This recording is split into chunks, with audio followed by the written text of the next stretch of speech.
चीन से एक बड़ी फौजी सप्लाई पाकिस्तान में आ रही है। आखिर इतनी रिकॉर्ड तादाद में मिलिट्री कार्गो जहाज पिछले 24 घंटों में पाकिस्तान में क्यों लैंड हुए हैं? क्या किसी बड़े ऑपरेशन की तैयारी की जा रही है? अलबत्ता अफगानिस्तान तो कह रहा है कि उसने ऑपरेशन का आगाज कर दिया और कामयाबियों के दावे भी किए जा रहे हैं। ये मामला है क्या? 2 से 3 डेवलपमेंट्स है जो कि आज के इस व्लॉग में आपके सामने रखेंगे। आगाज करते हैं आज के इस व्लॉग का। अस्सलाम वालेकुम। आज तारीख है 20 अगस्त 2026 और मैं हूं रजा अब्बास। आपसे दरख्वास्त के वीडियो को लाइक और चैनल को सब्सक्राइब जरूर कीजिएगा। पिछले 24 घंटों के अंदर यह देखा जा रहा है कि रिकॉर्ड तादाद में चाइना के जो मिलिट्री कार्गो जहाज है ये पाकिस्तान में लैंड हो रहे हैं। नूर खान एयरबेस का जिक्र आ रहा है और कराची की एयरबेस का जिक्र आ रहा है, जहां पर चीन के जो मिलिट्री कार्गो जहाज हैं ये पहुंच रहे हैं। क्या लेकर ये आ रहे हैं पाकिस्तान में और इसकी वजूहात, इसके मुहर्रिकात, इसका पीछे का पस मंजर है वो क्या है? क्योंकि खबर ये भी सामने आई कि कराची के अंदर चीन का जो काबिल फख्र त्यारा है J-16 उसके लैंड होने की खबरें भी बाज ऊपर इंटरसोर्स अकाउंट्स के अंदर आई हैं। तो पूरी मालूमात है क्या, ये मैं पढ़कर पहले आपके सामने रख देता हूं कि माजरा है क्या। इसमें बताया जा रहा है कि ओपन इंटरसोर्स अकाउंट से ये दावे किए जा रहे हैं कि चीनी कार्गो त्यारे पाकिस्तान के एयर बेसिस पर लैंड कर रहे हैं और चीन पाकिस्तान को हथियार दे रहा है। चाइनीज अवेक्स की बात की जा रही है। KJ-500 के अलावा कम से कम 4 Y-20 मिलिट्री कार्गो त्यारे भी देखे गए हैं। 6 भी हो सकते हैं इनकी तादाद और मुमकिना तौर पर HQ-19 भी पहुंच चुका है पाकिस्तान में। इसके अलावा Y-20 चीन का भारी मिलिट्री ट्रांसपोर्ट त्यारा है जो तकरीबन 66 टन सामान उठा सकता है, जबकि KJ-500 AEW&C प्लेटफॉर्म है जो तवील फासले तक फजाई निगरानी और कमांड कंट्रोल फराहम करता है और HQ-19 anti ballistic missile system है।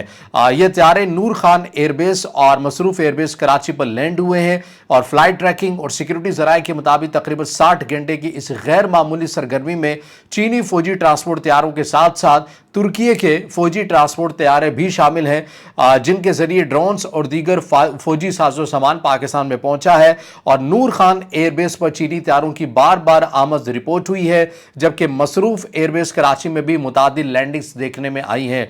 और कुछ फ्लाइट ट्रैकिंग डाटा में एक चीनी Y-20 रजिस्ट्रेशन नंबर 11259 का भी कराची के करीब मुशाहिदा किया गया है। अब J-16 की भी बात की जा रही है, ये भी एक अदद जो है ये कराची में लैंड हुआ है। ये बाज ऊपर इंटरसोर्स अकाउंट्स है जिनके ऊपर आप ये कह सकते हैं कि किसी हद तक आप रिलाई कर सकते हैं। वो ऐसी इंफॉर्मेशन दे रहे हैं कि ये पाकिस्तान के अंदर जो मिलिट्री मूवमेंट है चीन की तरफ से पाकिस्तान में ये बड़ी तेजी के साथ देखी गई है और कल से सिलसिला जारी है। आप कह सकते हैं कि पिछले 24 घंटों 48 घंटों के अंदर ये जो मूवमेंट है ये देखी गई है। अब ये किस लिए आए हैं? क्या पाकिस्तान और चीन का कोई हालिया एग्रीमेंट हुआ है उसके तहत ये तमाम जो इक्विपमेंट है, सामान है, ये पाकिस्तान में पहुंचाया गया है? क्योंकि पाकिस्तान और चाइना तो तस्वीराती इक़्तिसादी पार्टनर हैं। 80% जो हमारे वेपन्स हैं, हथियार है, वो चाइना ही के बनाए हुए हैं और जो हम अपनी फोर्सेस में इंडक्ट करते हैं। तो ये जो अभी जो सामान आया है ये किस लिए आया है, किन ज़रूरियात को देखते हुए आया? क्योंकि अभी ऐसी कोई इंडिकेशन नहीं है कि पाकिस्तान और इंडिया के दरमियान को कशीदगी को बढ़ना है। अफगानिस्तान के तक की बात हो, वो तो हमारे पास ऐसे इक्विपमेंट, ऐसी चीज़ें पहले से मौजूद हैं। इंडिया के साथ आप ये कह सकते हैं कि मुमकिन तौर पर अगर किसी बड़ी जंग का खतरा हो तो हम इतना बड़ा जो सामान है, चीज़ें वो ला सकते हैं, लेकिन अभी दूर दूर तक ऐसे कोई आसार नज़र नहीं आते। हाँ, अलबत्ता आप ये कह सकते हैं कि पाकिस्तान की रियासत से जुड़े हुए जो टैंक हैं, ऐसे इदारों की तरफ से जो पेशगोई है वो बताया जाता है कि 2027 तक मुमकिन है कि पाकिस्तान इंडिया के दरमियान जो तनाज़ा है वो बढ़ सकता है। लेकिन अभी सूरत हाल आपको ऐसी नज़र नहीं आती कि दोनों ममालिक आमने सामने आ जाए जंग के हवाले से। फिर यहाँ पर यह सवाल उठता है कि ये सामान फिर किस लिए आया है। अब बाज़ ऐसे अकाउंट्स, इसकी हमने भी तहकीकात की अपने तय कि जो सामान आया है किसकी ज़रूरत को पूरा करने के लिए आया है, किस हवाले से आया है। तो इसमें जो किसी हद तक आप ये तो नहीं कह सकते कि काबिल तस्दीक मालूमात है, लेकिन किसी हद तक जो चीज़ें सामने आ रही है उसमें बताया जा रहा है कि ये मिस्र के लिए सामान हो सकता है जो चाइना से पाकिस्तान में आया है और पाकिस्तान से आगे इसने मिडिल ईस्ट के अंदर जाना है, ये मिस्र के अंदर जाना है। अब इसकी क्या वजह है? चाइना डायरेक्ट भी देने को दे सकता था, लेकिन इसके अंदर बातें की जा रही हैं कि ये चूंकि मक्का डिफेंस पैड की छतरी तले होगा, ये सामान डिलीवर किया जाएगा, तो इसीलिए पाकिस्तान के पास आया है और पाकिस्तान से आगे मिस्र को जाना है। अब इसके अंदर तुर्की की भरपूर कोशिश है कि मिस्र को मक्का डिफेंस पैड के अंदर शामिल किया जाए। सऊदी अरब और मिस्र के कुछ इख्तलाफात हैं, उनको एड्रेस किया जा रहा है, लेकिन बताया जा रहा है कि काफ़ी हद तक होमवर्क कर लिया गया है और मिस्र ने اس معاہدے سے شامل ہونے سے پہلے ایک بڑی اکوپمنٹ یا بڑی ایک جو ڈیل ہے پاکستان سے مل کر چائنا کے تھرو کی ہے، کیونکہ آپ کو یہ معلوم ہے کہ چائنا کے لیے، مسلم دنیا کے لیے جو ایک گیٹ وے ملک ہو سکتا ہے وہ پاکستان ہے، اور پاکستان ہی کے ذریعے وہ مسلم دنیا تک اپنا جو اکوپمنٹ ہے، چیزیں ہیں، وہ بیچ بھی رہا ہے اور انہیں وہاں پر ڈپلوائے بھی کیا جا رہا ہے۔ پاکستان کی فورسز ہی کی بدولت سعودی عرب کے اندر اگر چائنیز اکوپمنٹ لگا ہوا ہے تو پاکستان نے ہی یہ رسہ چائنا کو جو ہے یہ مہیا کیا ہے، اور دیگر مڈل ایسٹ تک بھی یا مسلم ممالک تک بالخصوص جو ہے آپ یہ کہہ سکتے ہیں کہ پاکستان نے یہ جو گیٹ ہے یہ مہیا کیا ہے۔ تو اس کے تحت اب اس میں بتایا جا رہا ہے کہ پاکستان میں یہ تمام چیزیں آئی ہیں اور ان کو اب مصر کے اندر بھیجا جائے گا، اور عین ممکن ہے کہ اس سے پہلے مصر جو ہے وہ مکہ دفاعی معاہدے کے اندر شمولیت کا اپنا اعلان کر دے۔ اچھا، اس کے ساتھ ساتھ پاکستان اور مصر کے بھی دفاعی نوعیت کے تعلقات کچھ بحال ہوئے تھے، اور مصر کی اور پاکستان کی جو قیادت ہے ان کی آپس میں ملاقاتیں بھی ہوئی تھیں۔ اس کی تفصیلات کیا ہیں یہ بھی میں پڑھ کر آپ کے سامنے رکھ دیتا ہوں۔ اس میں دسمبر 2025 مصر کی عرب آرگنائزیشن فار انڈسٹریلائزیشن AOI اور پاکستان کی GIDS کے درمیان جو ہے ایک MOU بھی سائن ہوا تھا۔ اس میں ٹیکنالوجی ٹرانسفر، مشترکہ ریسرچ اینڈ ڈیولپمنٹ اور جدید دفاعی نظاموں کی مشترکہ پیداوار بھی شامل تھی، اور ابتدائی توجہ ڈرونز سے اس میں بتایا گیا تھا electronic warfare, air defence system, اور ان کے ساتھ ساتھ جو جدید ڈرونز ہیں یہ پاکستان جو ہے یہ مصر کو مہیا بھی کرے گا، اور مصر کو ایسا کوئی سیٹ اپ بھی بنا کر دے گا جہاں پر مشترکہ ٹیکنالوجی کا ٹرانسفر بھی ہو سکے اور مصر کے لوگوں کو بھی ٹرین کیا جا سکے۔ اس کے علاوہ جو اعلیٰ سطح کی ملاقاتیں ہوئی تھیں، اس میں فیلڈ مارشل سعید عاصم منیر نے اکتوبر 2025 میں مصر کا دورہ بھی کیا تھا اور دفاعی تعاون بڑھانے کی بات بھی کی تھی۔ اس کے علاوہ بات یہ کی جاتی ہے مصری وزیر خارجہ بدر عبدالعاطی نے، انہوں نے دسمبر 2025 میں پاکستان کا دورہ کیا تھا، اور اس کے علاوہ دفاعی اور سیکیورٹی تعاون بڑھانے پر اتفاق بھی کیا تھا۔ دیگر شعبے پولیس ٹریننگ، انسداد دہشت گردی، سائبر کرائم اور میری ٹائم سیکیورٹی میں بھی تعاون جاری رکھنے پر اتفاق کیا تھا۔ تو یہ تمام وہ صورتحال ہے جو مڈل ایسٹ سے متعلق بنتی ہوئی نظر آ رہی ہے کہ یہاں پر کیا کچھ ہو رہا ہے تیزی کے ساتھ۔ اچھا، اسی حوالے سے ضمنی طور پر میں عرض کر دوں، پھر ہم اپنی دوسری خبر کے اوپر جاتے ہیں جو کہ افغانستان سے متعلق ہے۔ وہ بھی بڑی ایک حیران کن خبر سامنے آ رہی ہے جو ہم نے آپ کے سامنے رکھنی ہے۔ BBC کے اندر حال ہی میں ایک آرٹیکل شائع ہوا ہے، اردو والی ویب سائٹ کے اندر بھی اس کا انگریزی سے ترجمہ کر کے شائع کیا گیا ہے۔ اس کے اندر مختلف ماہرین ہیں، کچھ فارنر ماہرین ہیں اور کچھ پاکستان کے سابق سفیر بھی رہ چکے ہیں، ان کی طرف سے یہ ایک رائے دی گئی ہے، اپنا تجزیہ دیا گیا ہے کہ جو مکہ دفاعی معاہدے کو وہ کیسے دیکھتے ہیں۔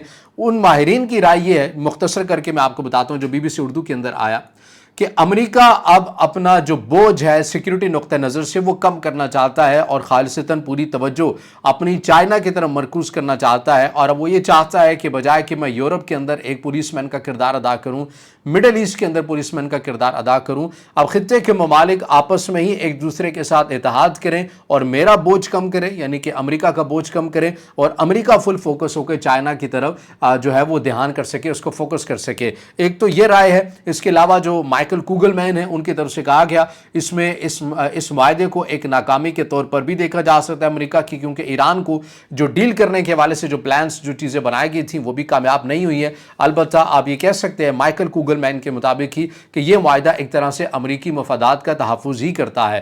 دوسری طرف جو ایک اور جو رائے ہے پاکستانی سفیر حسین حقانی صاحب کی اگر بات کرتے ہیں تو وہ یہ کہتے ہیں کہ خطہ ایک نئے سرے سے ترتیب پا رہا ہے اور واشنگٹن اپنا اثر اور رسوخ کم کر رہا ہے۔ تو مختلف رائے ہیں BBC اردو کے اندر جو شائع ہوئی ہیں، یہ ہم نے آپ کے سامنے رکھی ہے۔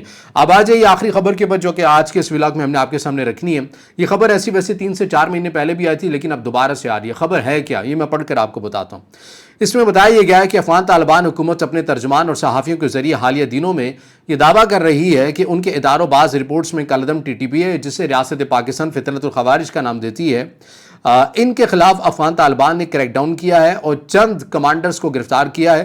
اگر یہ دعویٰ درست ہے تو یہ پاکستان کے اس درینہ اور مسلسل موقف کی توثیق کرتا ہے کہ کالعدم TTP اور دیگر دہشت گرد گروہ کو افغانستان کے سرزمین پر پناہ حاصل ہے اور انہیں انٹرٹین بھی کیا جاتا ہے۔ تاہم اس دعوے کی تصدیق کے لیے تصویری ویڈیو سے دیگر ٹھوس جو ثبوت ہیں وہ فراہم افغان طالبان کی طرف سے نہیں کیے گئے۔ تقریباً 4 ماہ یا 6 ماہ سے قبل بھی ایسی جو خبر ہے یہ سامنے آتی ہے۔ اب ایسی خبریں کیوں بھی سامنے آتی ہیں، اس کی وجہ یہ بھی ہوتی ہے कि जब अफगान तालिबान अंदरूनी सतह के ऊपर शदीद किस्म का दबाव का शिकार होते हैं, अभी उनकी जो मईशत की सूरत हाल है, बॉर्डर बंद है पाकिस्तान के साथ, किसी किस्म की कोई तिजारत पाकिस्तान के साथ नहीं हो रही है अफगानिस्तान की।